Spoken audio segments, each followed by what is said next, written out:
At the end of the day, I'm here to help entrepreneurs design brands that guide them to seven-figure success.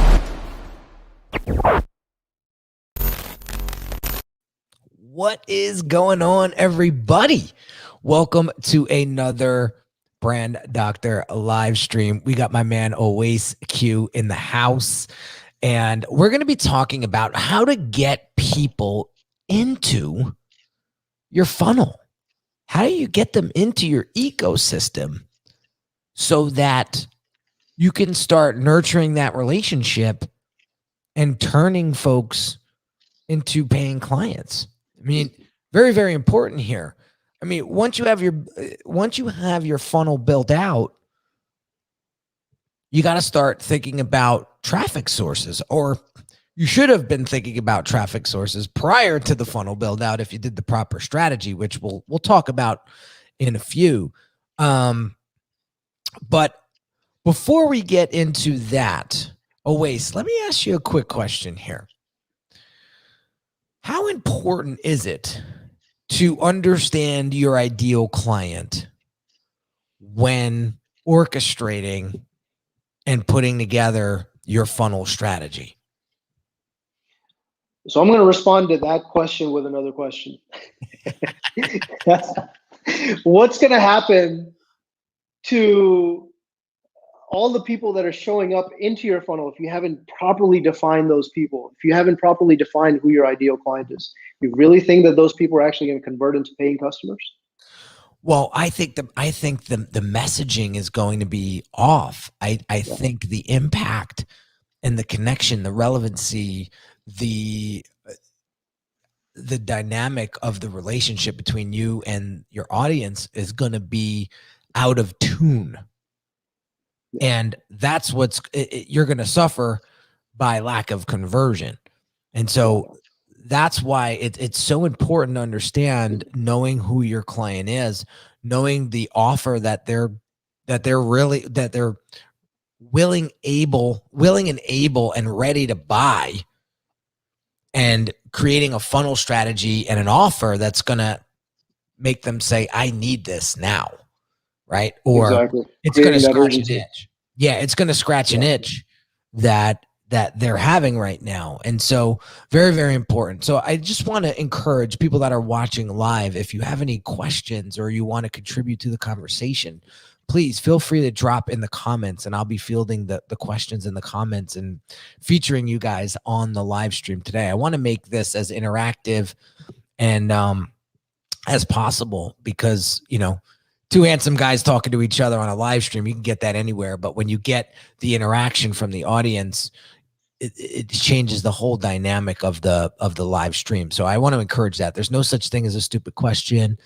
And our goal here is to help you get some more ideas flowing when it comes to getting more people into your funnel. So now that we have the understanding that without a proper funnel strategy and a marketing strategy and understanding who your ideal client is out of the way, let's talk about some traffic sources that can really help you, quote unquote, fill your funnel with qualified clients. So let's take for granted that we have our message dialed in. We know who we're trying to serve. And now it's just a matter of promoting and marketing the funnel to get people in. Right. So there's a few pieces here that I want to share with you. Now, I've used all of these myself, so I've sort of vetted them. Some worked better than others, but I have battle tested a lot of this stuff myself before even thinking about coming online and sharing this with you. And I'll share the good, the bad, the ugly. I don't care. So Facebook groups. Always, how many Facebook groups are you part of? Or have you joined? You know, so I'm off of Facebook. Considering the fact right. that I've been marketing, Not even I'm one of those. I'm one of those that is like, you know, the outsider, or like whatever you want to call it. Like, So I'm not even a part of Facebook. Good for you. Good for you. I'll tell you what. But I feel like I'm missing out. I feel like I'm missing out on how active your Facebook groups are. So that shouldn't discourage anyone from being off of Facebook and not joining your groups. I congratulate you, man. It's great to be able to let go of that and focus in other areas. I mean, honestly, Facebook consumes so much of a lot of people's lives that, you know, I noticed though a trend always. I notice a lot of people removing themselves from Facebook. So I'm curious to see like 3-4 years from now if Facebook is going to be as popular. I'm just curious. Yeah, they got to continue to stay innovative. But you know, look, in this sort of a scenario, like as a marketer, if you go in there very intentionally, and just like any other platform, right? Whether it be on Facebook, whether it be on Instagram, we continue to have this sort of a conversation. I even see posts around this. Is that yeah? There's one type of an Instagram user that's just constantly scrolling through different posts and clicking and you know just tapping like or commenting, but they're just consuming. And then there's another Instagram user that's actually creating and going in there and being very intentional. And it's the same thing on Facebook groups. You just got to be very intentional, especially if you're a marketer, especially if you're someone that's designated to take on a marketing role for a company or for a business, and very intentionally go in there and spend a specific amount of time to target the audience that you want to target and get the relevant message out there that really gets them into your funnel. And really, that's the conversation that we're having today. Right. And there's two ways that you can treat Facebook or any social media platform. You could consume the information or you can produce or publish information. And as marketers or as business owners that want to build and grow their online presence, I would say choose the publishing way to go, right? Because that will help you stay focused and really clear on what the end goal is for any platform, right? So I'm on Facebook to produce and to publish, right? So getting back to the Facebook group idea or traffic source for your funnel, there's two ways you can do this. You could start your own Facebook group and get people into your own Facebook group, which is a job within itself. I've spent months and a couple years building my Facebook group up, and there's only a few hundred people in it. It's nothing crazy. I'm more of a quality guy over a quantity guy, but that there's a lot to manage there. Eventually, you're going to need a community manager. You're going to have to treat this thing as its own separate responsibility, right? So there's a piece of that when it comes to creating your own Facebook group, but could be very lucrative for you and could position you extremely well if you want that to be your focus, because people will now look to you as the subject matter expert in that room or in that group, and you will kind of stand out from the crowd as the leader of the group, right? Yeah. Or you could contribute to other Facebook groups. So what I would do is I would compile, and this is how I started out. I found 10 Facebook groups that had a decent size membership, right? Over 1,000 people at a minimum, right? That were very specific to the target audience that I want to serve, right? So we're talking funnels, we're talking digital marketing, we're talking branding, we're talking social media marketing and growth in that. And I go into those groups and I spend the first week or so just listening, watching, looking for the questions, right? And then when I see the common denominators there, I go into those groups and I start answering those questions, but I'm not lazy about it, right? There's a couple of different ways you could do this, but the lazier the approach, the lazier the results. Yeah. Right. So I'll go in there and I'll see a question posed and I'll say, I can answer this question. And what I do is I put some effort into it. I put some detail into it. And I start answering these questions. And I just do that. I block out maybe 30 minutes a day. You don't have to get crazy with it. 30 minutes a day is plenty. 20 minutes a day, 15 minutes a day, whatever is going to fit well with your schedule. But you gotta put in some sort of effort. So the more effort you put in, right? But I start answering these questions. Now, what happens? People start deferring to me when it comes to a branding question. Now I start getting tagged in other questions inside that Facebook group. And over time, you start to become this go-to in each of those groups. And now you've built up a little bit of credibility, authority, and it's a great, great source of lead gen. Next thing you know, they're DMing you. Next thing you know, you're sending them to a book a consult. Next thing you know, they're hiring you. Yeah. It's worked. It's worked beautifully over the years of choosing that traffic source. So Facebook groups, whether you start your own or you participate in others, is a great, great source. Podcasts. Oh wait, so I've encouraged you many, many times to start going on podcast tours, right? Yeah. And you can, and the same thing here, right? You could leverage other people's podcasts and ask to be on their show and showcase how you could contribute value to their audience, obviously. Or you could start your own podcast. Or if you have your own podcast, it's even better because now you have a brand asset that you can leverage to bring people into your world. So, example, reaching out to people and say, hey, I have this podcast. I've been checking you out for a while. I know that you're promoting this book, or I see that you're an expert in XYZ. I would love to feature you on my show. And then, based on their time and availability or whatever, they're saying, sure, let's go. Let's do it. That'd be awesome. And now you have built, you've created a connection. You created a relationship. And you go on that show and you spotlight them. You make them feel like the hero. And now you have some conversation. So quick question on that. If someone is starting out a podcast and, again, they want to be able to target a very specific type of an audience.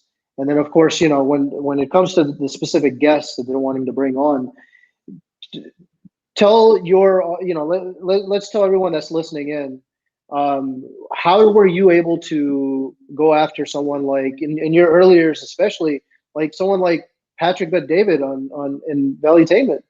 That one really stands out. And the fact that you were able to capture him at a very early stage. I was over 100 episodes in, maybe over 200 episodes in when Patrick came on my show. So I'm not going after whales right in the beginning because they're going to look at how many podcasts that I've done, and that's going to determine whether or not they think I'm a reputable podcaster, right? So I highly recommend that you don't go after those big names right out of the gate. Here's a piece of advice that I was given from a very reputable podcaster when I first started.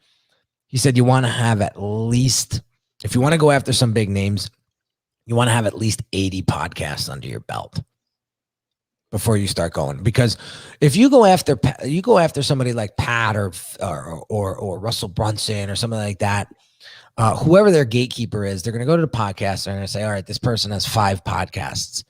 They don't know you from Adam. They may think, they may think that you're not that serious, and then they'll say, they're definitely going to bet you. Yeah, they'll dismiss you. So if you want to go after the big kahunas, make sure you have at least 80 episodes under your belt, right? What I would do under 80 episodes is I wouldn't go after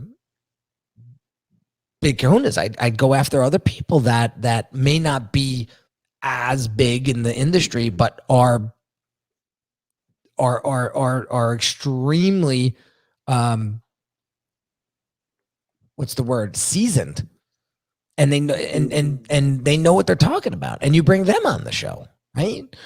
And you start there. Or if you have a colleague that wants to start a podcast with you, that's even better, because then now you'll have a dialogue, and you'll be able to crank episodes back to back to back to back. Like you'll be able to crank them like we're doing here. You know what I mean? Yeah.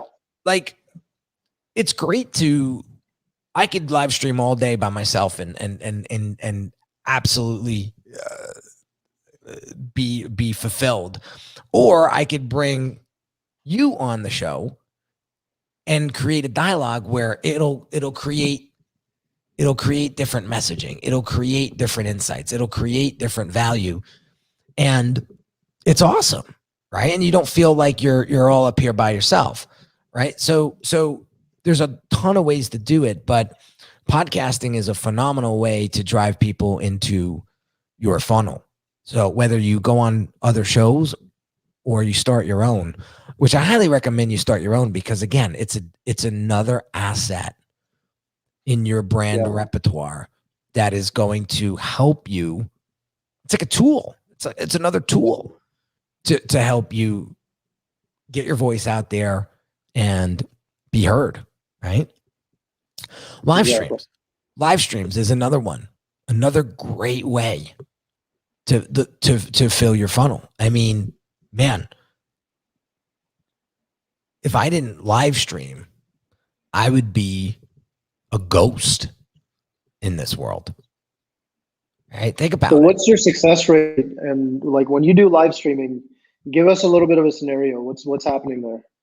Yeah, so it's funny, and I'll give you some real life stuff. So end of last year, I've been live streaming now for a couple of years, but see the quality of the production getting better and better each year. But I'm doing a live stream last year, and I was talking about rebranding, right? And I was talking about the importance of rebranding. Speaking of, we just redid our website over the past 2 weeks, and we just launched it on Monday. And after reviewing the old website, there were a lot of room for improvement. I mean, we did that site probably 3.5 years ago. And so I said, you know what, guys, let's strip it. Let's beat it up, and let's see what we need to do to strengthen it. So we saw structural issues. We saw user experience issues. We saw too much copy on certain pages, and we eliminated all of that. And we didn't rebrand, but we redid the site, right? And so I'm talking about rebranding, and this person that was in the Russell Brunson's inner circle with me just happened to watch it. And he reached out to me on a Saturday, and he says, dude, I need to rebrand, man. We haven't looked at our site in like 3 years. And honestly, like my website is not even a website. It's a ClickFunnels landing page. And so had I not done that live stream and talked about rebranding, that would have never triggered my client to come on board and ask me, what's this look like as an engagement, and how can you help me? And then that turned into a $60,000 engagement. And, we completely rebranded this guy from scratch, and it came out fantastic. So live streaming is huge because it puts yourself out there. And you know what's funny? I never get caught up on the viewer numbers, because my stuff doesn't get a lot of views. It really doesn't. That's where I was going to get to is, it's kind of that chicken or the egg problem. What do you do first? So where are you going first to create awareness for your brand, to now where you're saying to that core audience that, hey, now I have this podcast, now I have this live stream, come join my live stream. So, is there a step-by-step sort of, I guess, chronology there, where what comes first? Well, I'll tell you this. First things first is I have to keep in mind that I've been doing this for 14 years. And I have built out processes and systems inside of my business to be able to podcast and live stream and Clubhouse and all of these things without driving myself nuts, right? Or being overwhelmed or burning out. So for those folks that may be starting out or feel that that's extremely overwhelming, what I would say is do one thing. If you love video, then live stream. If you don't like video, but like to talk, podcast.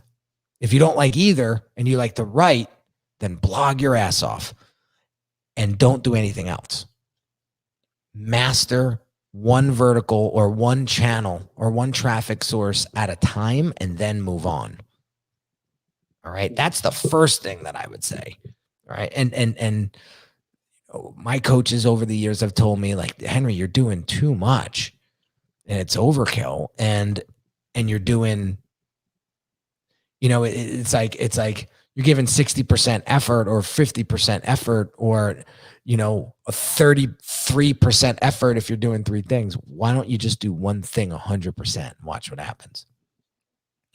So here's a great question from Leon Ruiz. How do you get enough content to keep live streaming? So, wait, I told you about Answer the Public, didn't I? Yeah. So, Leon, Answer the Public has been one of my secret weapons for a long time. If you go to answerthepublic.com and you type in a keyword or a key phrase, Answer the Public will scour the internet and showcase you all the questions that people are asking or Googling around that keyword or key phrase. And it's cool. They give you these little pinwheels of all the questions being Googled. And next to the question, there's a little green dot. And the darker the green dot means the question is asked a lot. The lighter the green dot, it's not as a popular question. So I go to Answer the Public all the time and I type in ClickFunnels, I type in funnels, I type in branding, digital marketing, social media marketing, whatever. And I come and they give me hundreds of questions. And then those questions become content, topics, right? So this is how this topic of conversation got created today. There's a lot of people asking, well, how do I get more people into my funnel? And the comment section is also another great area, just like you were saying earlier, right? I mean, in your Facebook groups or getting involved in other Facebook groups, whatever that looks like. I mean, the comment section is just a trove of information, treasure trove of information in terms of where people's main concerns are, and you'll start to draw a commonality in a lot of that and say, okay, well, you know what, this might be a great topic to discuss. Oh yeah, totally. Comments on Instagram, comments on Facebook, comments on YouTube videos are awesome, right? There is so much gold in comments, in the comments under posts that you can run with for days. I have a swipe file. I have a Google Doc swipe file. Anytime I see something juicy, I just open up Google Docs on my phone and I just plug it into my swipe file for future posts. So a couple things with the live streams though that I want to get back to. Again, if you don't feel comfortable doing it on your own, grab a friend, grab a colleague, right? That's why, Oasis and I do very similar things as in business, but doesn't mean we can't have a conversation. We can't sit together and chop it up. Right. So don't be afraid of collaboration. A lot of people are like, oh God, why would you do that? I mean, he's your competition. Da, da, da. He's not competition. I'm collaborating with him. Yeah. I can't do it like Oasis, and Oasis can't do it like me. Everyone brings their own perspective to that conversation. I mean, it's the same thing on Clubhouse, right? How many of us are creatives and how many of us are branding our clients in one way or the other? But there's like 7 of us in that room or 8 of us in that room. And each one of us is bringing in a completely fresh new perspective. Man, I've got my notebook, just I'm filling that out, and I think that's a general consensus for all the contributors in that room. Where when Henry's talking, someone's writing down some new concept. When someone else is, like when any of the contributors are doing that. So it's never a direct competition. It really is. It's just an opportunity to learn. Exactly. Exactly. And it's great because like the questions that you ask me always, I'm taking mental notes, right? And now I have the recording of this video, so I can always go back and rewatch it and say, oh, that was a great question he asked. That should be a whole nother live stream. Yeah. Right. So fantastic. But here, a couple of pointers with live streams, right? You want to keep it educational, but you also want to keep it entertaining. God gave me a gift to gab. So, I am naturally entertaining. And I'm not saying this because I'm tooting my own horn. I've had people say, like, you're an animated character. So it comes very, very easy for me. But some people aren't. Some people will just sit in front of the camera and be like, oh, and it's painful for them. Right. So I have to remember that, right? I have to remember, like, Henry, entertaining people comes easy to you. You like to make people laugh. You like to make people smile. You like to be animated and charismatic, especially you come from New Jersey too. And that's sort of it comes easy for us, I guess. I don't know. I speak for myself here, but if you can find ways to become more entertaining, right, without being cheesy, right? You don't want to be cheesy, right? But if you can evoke some sort of emotion out of somebody, whether you make them laugh or you make them pissed off or you make them cry, that's going to entertain. Okay. That's going to entertain. The other thing I don't want you guys to sleep on when it comes to live streams is Instagram live streams. It's a great way to build your following and grow your following. And you'll even grow faster and stronger if you do it with somebody. So, Wace, you and I next week, we could try this out. You and I could go on Instagram and I'll host a live and I'll have you come on the live. And now your audience will see that you're live with me and vice versa. Nice. And now we share each other's audiences. Okay. So phenomenal stuff. Oh, I forgot. You got to run. You got to run. No, so it's all right. I have a couple more. So you could drop off and I probably have another 10 minutes left that I just want to get through before I wrap this up. So yeah, feel free to drop off if you have to. And I'll hold the fort down. But love the questions and I appreciate you being part of today's show. Absolutely. Thank you. Thanks for having me on again. You got it, bro. Bye-bye. Talk to you soon.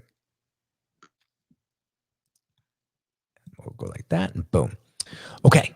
So let's just wrap this up because I got to get rocking here myself here. So a couple more things that I want to pay attention to when it comes to getting more people into your funnel. So we talked about Facebook groups, whether you create your own or you contribute to others, picking 10 that are inside your niche of people that you want to serve. Podcast, either going on a podcast tour, going on other people's shows, get your feet wet, or to leverage their audience or start your own podcast, which I highly recommend.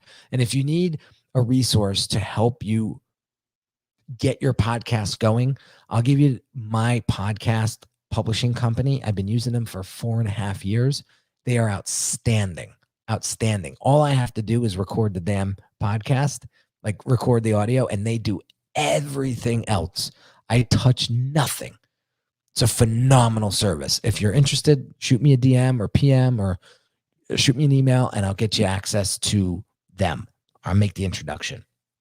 We talked about live streams. You could do it with a colleague. You could do it yourself. You could do it on different platforms. I use StreamYard, which is the software I'm using right now to do this on YouTube, Twitter, Facebook, my Facebook group, my Facebook fan page, all at the same time. And if you want access to StreamYard, you could go to uniquedesignz.net/tools and you could get access to StreamYard. through my affiliate link, just keeping everything above water. Right. So keeping the live streams educational, entertaining. You want to evoke motion here, evoke emotion here. You want to keep it fresh, right? And IG lives on Instagram are super powerful. Now, influencer marketing, right? This is a huge one, guys. This is a great way to fill your funnel with some great customers. There's two ways you could do it. You could go to influencers on Instagram that have pretty decent followings that have your ideal client as their audience, and you could pay them to post your stuff on their account. Been doing this for years, right? And it grew my account on Instagram to 152,000 plus people. Right. The other way you could do it, if say you have a product, is look for influencers that would resonate with the product, that you think their audience would resonate with the product, and get that product in that influencer's hands. This is huge, right? But you got to make it personal, right? You can't just bombard them with mail and think that they're going to do something with it. Excuse me, create a relationship with that influencer first. Comment on their stuff. Be a fan. Like, just be a genuine fan of them for a week or two. So you get on their radar. And then you reach out to them and say, hey, listen, I would love to send you a sample of this. And if you think it's cool, I would love for you to shout it out on your Instagram account. If they can't be bothered, they won't even respond. But if you keep doing it consistently, you're going to find 1 or 2 people, 3 people, 4 people, 5 people, especially if your product or service is good. And they're going to shout you out. They're going to give you, I'll tell you a funny story. I had a client, one of my wife's girlfriends is really creative, and she creates these jean jackets. And she told my wife, I'll create a jean jacket for your, I think my niece, for free. If your husband shouts me out. She didn't say if. She was like, I'll do it for free, and I would love your husband to shout me out once you get it and if you like it, because he has a big Instagram following. Of course I would. Yeah, of course I would. Now, if the jacket comes out like crap, which I doubt it, I know this woman, and I know she does great work. But if it's crap, I'm not gonna shout it out, right? So, but I'm happy to do this. This is how people make connections. This is how people market these days. So don't be afraid to reach out. It's a huge generation of traffic for your brand. Okay. And then there's paid traffic. I'm not going to go into that. Google and YouTube and Facebook and IG ads. Like, just make sure you know what you're doing. And if you don't, just hire somebody to do it. And if you need somebody, I got somebody I've been using for the past 5 years. They're really, really good. And I'm happy to make that introduction for you. And last but not least, guys, Clubhouse. Clubhouse has been a huge traffic source for us. Whether you host your own rooms on Clubhouse, or you make connections on Clubhouse, and you create, you become part of these moderator groups. I'm part of a half a dozen of them. And when people host rooms, they bring you up as a moderator, and you're collaborating with them, and you're providing value to their rooms. And then people see you up there on stage, and they're like, oh, wow, look at his bio. He's worked with some cool people. He's accomplished some interesting things. Let me reach out to him on a DM and see, how he could potentially help me.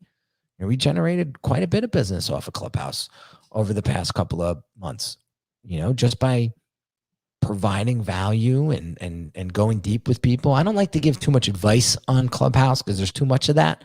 I like to go deeper and ask more pressing questions and help them get the clarity that way than to just say, oh, just do this, just do that. Like, it's hard to do that when you don't really know the real issues, if you know what I mean. And so, but Clubhouse has been a phenomenal traffic source for us over the past, we've been on it since New Year's Day. So since January 1, really. And it's been phenomenal. So highly recommend. And they're opening it up to Android users in May, which is gonna open the floodgates up to a completely new or the masses, I guess, if you will. And it's going to be a huge place for people to congregate and connect. So those are some pretty awesome ways to fill your funnel with ideal clients. And if you got your messaging dialed in, and you know who you're serving, this is going to exponentially help you get the right people into your funnel. Now, if you don't know who your ideal client is and your messaging is funny and, I should say fuzzy, and you're not quite sure, and there's some things that are that you think you can tighten up, well, then make sure you get that tightened up first before you go and do everything that I mentioned today. Otherwise, you're putting a lot of time into bad strategy, and it'll hurt you. It's a lot of wasted time, money, and energy. So you got to get the strategy down first, then execute. So if you're interested and you need some help with this stuff, check out this website URL right here on the screen and book a one-on-one assessment with me. And I will walk you through the steps. We'll take a look at where you're at right now, where you want to go, and what may be the stumbling blocks in between that are preventing you to get to those results that you're looking for. And I'll help you figure that out and get you on the right track. All right. So have an amazing day, guys. And I will catch you on the next live stream real soon. Take care.